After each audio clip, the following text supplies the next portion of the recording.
Ghost of Tabor continuously dominates the VR space, and there's a lot of reasoning why. In terms of VR in its current state, all we have to look for, which is not really a VR headset, is Apple Vision Pro. And the reason why I continuously say that Ghost of Tabor is dominating VR, it does not mean that you have to put Ghost of Tabor as a #1 game. In fact, it doesn't even have to be your favorite game, but you have to respect the actual blueprint they're doing for virtual reality when it comes to tactical aspects, realism, immersion, and just everything. Just any type of realism and the aesthetics of just having this Tarkov experience. Now, and when you look at it from a gameplay standpoint, it is more like Escape from Tarkov, all that. And like what I said, you loot, you play, there's PvP, there's PvE, and then there's just big map, everything like that. That's already one reasoning why they're great. That's just one reasoning why. That's just the gameplay side. If you look at it from an actual VR standpoint, they're actually utilizing a lot of sources in which makes VR VR. Virtual reality, when you put on a VR headset, you want to be able to feel immersed within something that makes it feel like you actually are playing VR. Now, Ghost of Tabor helps a lot with the communication portion while gaming. One game that really did this was Pavlov, when it was Pavlov Shack, or Pavlov Shack, just Pavlov VR. I'm going to say that because there's different versions of it for like every platform now, but Pavlov VR, it had a lot of social stuff, but it was still that FPS shooter. A lot of people now do not like VR shooters, arena shooters at least.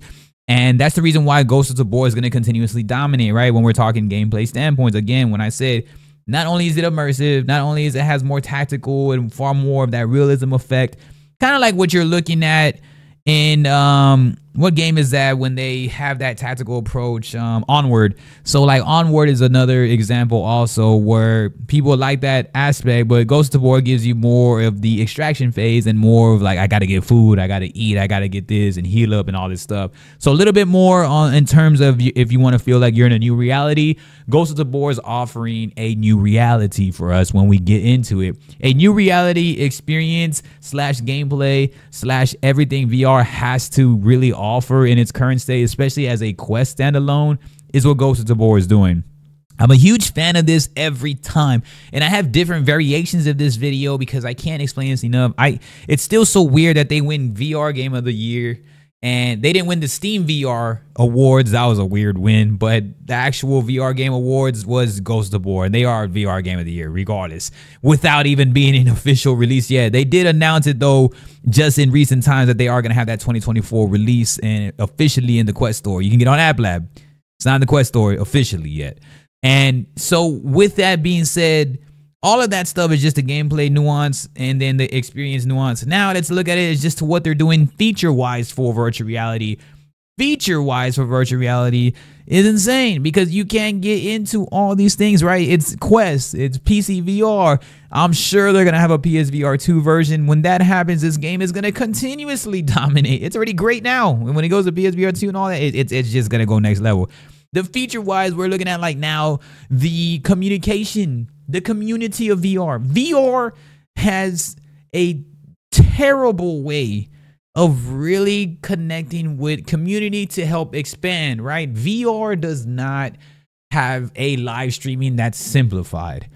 The fact that this is supposed to be a next level VR, and we're going to make a whole different video on this, by the way, but the fact that VR is a next level technological headset and you can't really stream it at ease is insane. Consoles do it all day. You can stream directly from your consoles and you can do that. And the fact that you can't do it from a Quest is insane, in my opinion, or even from PSVR 2. Like, all of it becomes a little bit more complicated at times, like reading chat, like things like that is what I'm saying. Not just streaming, but also evolving that stream to like read and know what's going on. With Quest, it's a horrendous experience. Like, they have Facebook Live, but it's not really an actual live streaming like Twitch, YouTube, etc.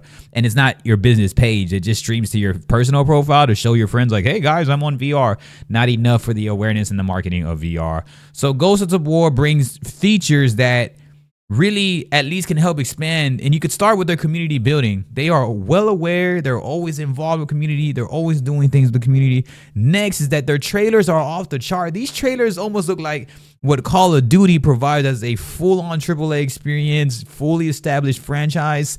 Their trailers are just as great.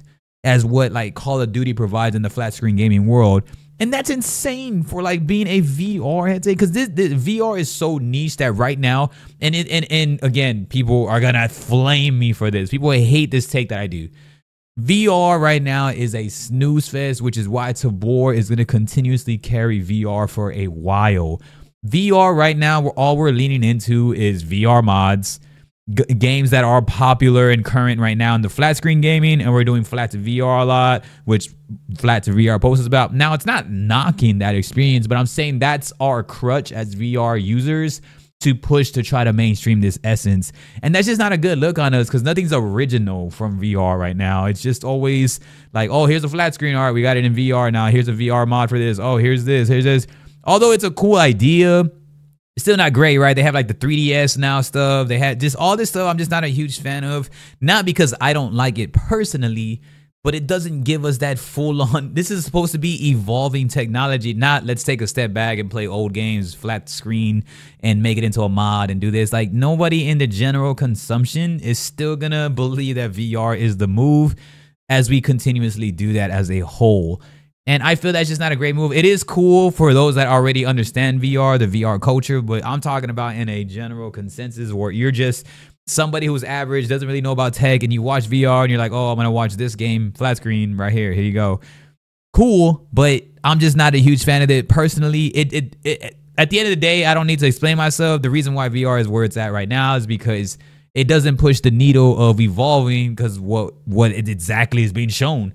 Spatial computing with Apple Vision Pro is going to be next level. They're not deeming to be themselves a VR headset, though. They'll have spatial computing, mixed reality, augmented reality, but they don't want to have anything to do with that term VR, because VR's state is just kind of weird right now.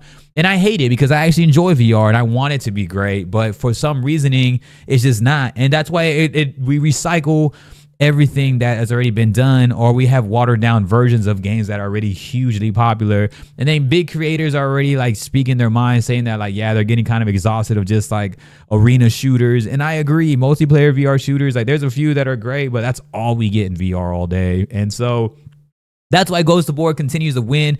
Although it is an FPS, it's more of like an experience, and you have to put time into that game. Progression games like Asgard's Wrath 2, also Resident Evil 4 is a great one. Progression games that look great, that make you feel like you're in virtual reality, is what makes virtual reality. PSVR 2 has the best chance to at least give a AAA gaming experience. Quest has the best experience to get a general consumer to want to look into features, which Quest is lacking. Too many gimmicks, too many things going around, too much mods and flat screen. I don't want to put on my VR headset or watch flat screen or play flat screen. Quest needs to double down on giving us better hand tracking, better experiences. Like, mixed reality is cool, but what they're showcasing with mixed reality, I know it's still in the earlier days, is just not enough to help evolve everything in virtual reality and to make people want to buy it. And I say this as someone who makes VR content and is hoping for way more of a mainstream push. But as of right now, we have nothing but a crutch of doing like flat screen games to VR games and mods and all this stuff. Live streaming is not up to par right now. In-depth experiences are not up to par right now. I mean, VR chat is OG VR, and I think it still actually holds ground for being that old. And yet there's nothing that's been evolved from that. Horizon Worlds is like a huge step back. All the social experiences are like a huge step back, which is why Ghost of Tabor is a great social experience too. And so, yeah, that's why Ghost of Tabor is dominating. Social game, full-on experiences, evolving VR. Their trailers are off the charts. Marketing is A1. They are in the community. They know everything that's going on. They're relevant in what they do, and they know exactly what's the next step. And again, their trailers, they understand what next level futuristic technology is. Just what they do, Combat Waffle, was incredible, man. But yeah, Ghost of War continue to dominate easily. Everything else has been a snooze fest, and it sucks because I love VR, but Ghost of War, that's to take no credit away from them. There's just no absolute competition for what they're doing right now, man. I appreciate y'all, and y'all have a good one. Leave a comment, drop your thoughts. You already know what it is. I wish that VR can just go in depth, and I can assure you we'll get to mainstream in a few years, no question. But that's just up to them, man. Peace.